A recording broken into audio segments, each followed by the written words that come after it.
Reclamación, nos llaman por teléfono o nos escriben a nuestra dirección paradasolicitada@sevillatv.com y de verdad que ponemos a la mosca de la tele a su disposición, si no, compruébenlo y escríbanos. Bueno, la semana pasada, el jueves pasado, hablamos de esos presagios que tenían algunos miembros de cuadrillas de toreros, presagios que al final desembocaban en el fallecimiento de algún compañero de la cuadrilla, en una acogida dentro de la plaza de toros, circunstancias que se han ido repitiendo en algunas corridas con un fatal desenlace. José Manuel García Bautista, buenas noches. Fernando, buenas noches. José María Ramírez, muy buenas. Buenas noches, Fernando. Empezamos recordando eso exactamente. ¿De qué hablamos? ¿De presagios, de coincidencias en determinadas plazas de toros que al final terminan con un fatal desenlace? Exactamente, hablamos de un mundo como el taurino, tan hermético quizás para sus propias intimidades y sus propios presentimientos y sus propios celos dentro de lo que es ese mundo. Pues hablamos de exactamente esos presentimientos, esas corazonadas, esas premoniciones, esos extraños hormigueos que tiene en un momento dado un torero en una determinada circunstancia. Pero ¿qué pasa? ¿Que los toreros tenían la sensación de que les iba a pasar algo? Sí. Si no, el propio torero en ese caso sí se le fue anticipado que algo le iba a ocurrir, o incluso miembros de su cuadrilla quienes sabían a ciencia cierta que algo iba a ocurrir, algo trágico iba a ocurrir en ese momento en el ruedo. ¿Cuáles eran esos detalles, esos signos de alarma, por decirlo de alguna manera, que hacían que ya saliera uno a torear con todas las preocupaciones? Puedo comenzar, si quiere, por uno de los ejemplos que traigo, que fue la muerte de Joselito. Una corrida, una mala tarde en Talavera en el año 21, pues tiene en este caso un mozo, un banderillero, no, era un miembro de la cuadrilla, Blanquet, del que hablamos la semana pasada, y esta persona allí le comenta a otro compañero de cuadrilla, a Enrique el Almendro: qué raro, me huele todo a cera, me huele a cera, algo va a ocurrir. Si a ello sumamos que aquella corrida Joselito se empeña en torearla sin saber cómo, y para colmo ese mal presentimiento que tiene en este caso Blanquet, pues acaba aquella corrida precisamente con la acogida y muerte del diestro. Y bueno, todo el mundo se queda quizás un poco sorprendido por esta circunstancia, que pasaría a ser una anécdota si un año después, un año más tarde, cuando Blanquet ya era parte de otra cuadrilla, en este caso de la Manuel Granero, pues en una corrida en Madrid vuelve a tener el mismo extraño presentimiento. Blanquet ve el toro y dice: me huele a cera. Se lo comenta en este caso a otro compañero de cuadrilla, a Nela. Un momentito, José Manuel, el día que alguien aquí huele a cera, que por favor lo diga, le diga que no hacemos el programa. Pues se lo comenta un compañero, a Mella, y bueno, ya empiezan a decirle: bueno, hombre, Blanquet, no empieces otra vez, no empieces.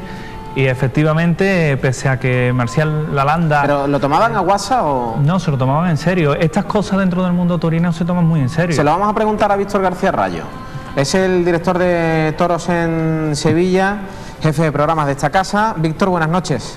Buenas noches, Fernando, ¿qué tal? Es verdad que los toreros se toman muy en serio este tipo de circunstancias, ¿no?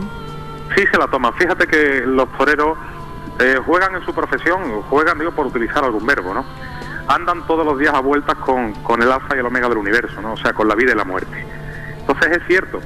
Lo que pasa es que también esto responde a otras épocas, Fernando, lo que estáis comentando esta noche, ¿no?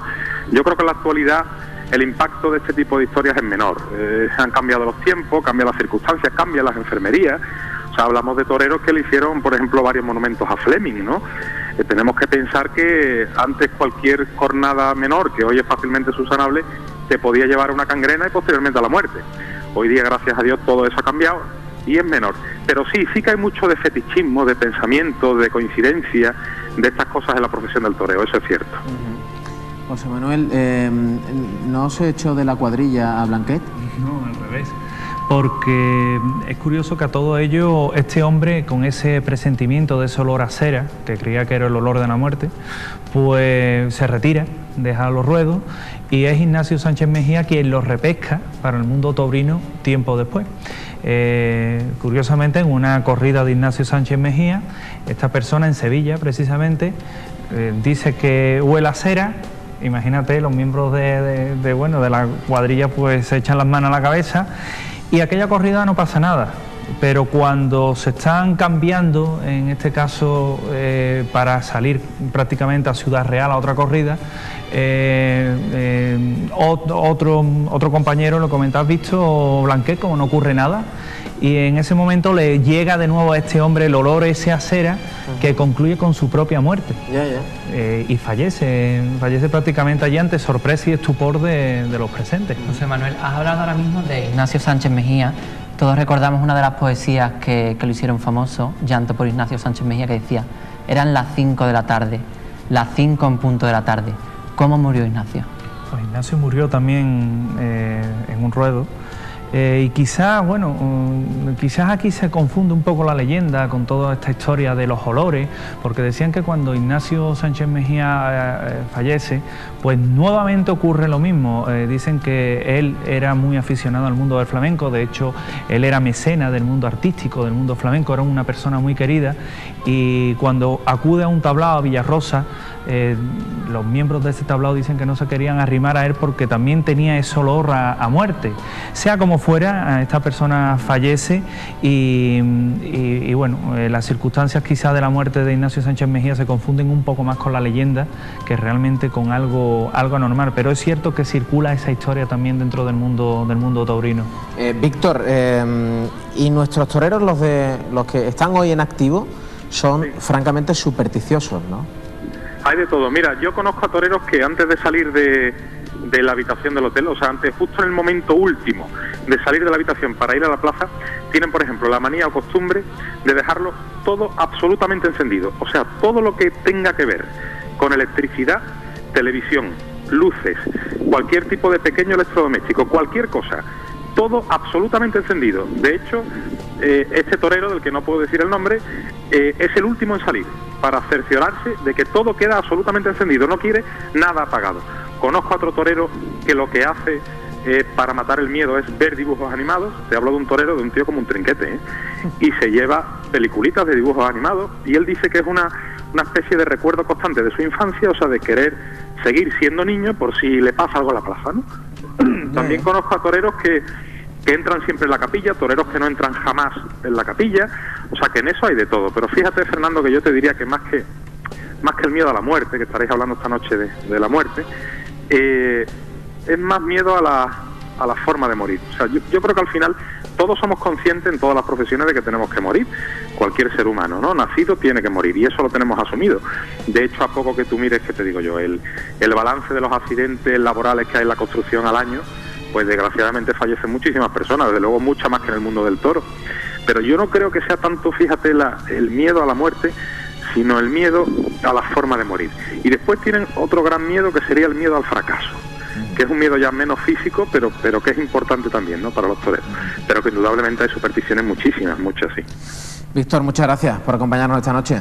No hay de qué, un abrazo. No nos perdemos toros en Sevilla el viernes a las 10 de la noche, Venga, muchas gracias. Un abrazo. Bueno, gracias, José Manuel, muchas gracias. Compañero. José María, la semana pasada les hicimos una propuesta a nuestros telespectadores, y era desvelar de dónde viene esa expresión tan conocida en principio como la de "tienes más cuento que Calleja". Nos han escrito. Efectivamente, nos han escrito varios correos y hemos seleccionado el que más se acerca a la explicación más veraz de "más cuento que Calleja". Y nos ha escrito Jesús Manuel Cruz Vega desde el Tiro de Línea, dice que es estudiante de Historia, y nos dice que la frase se fraguó en el siglo XVIII, para ser más exacto, en 1785, cuando se funda una editorial Calleja, pues, por don Saturnino Calleja Fernández, y esta editorial...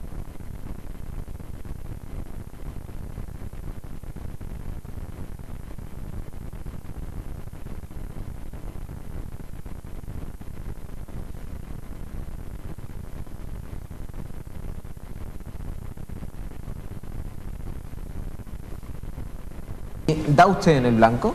Si da usted y acierta, le vamos a enviar un detalle de este programa. Muchas gracias, José María y José Manuel, lo dicho. Hacemos un pequeño descanso y enseguida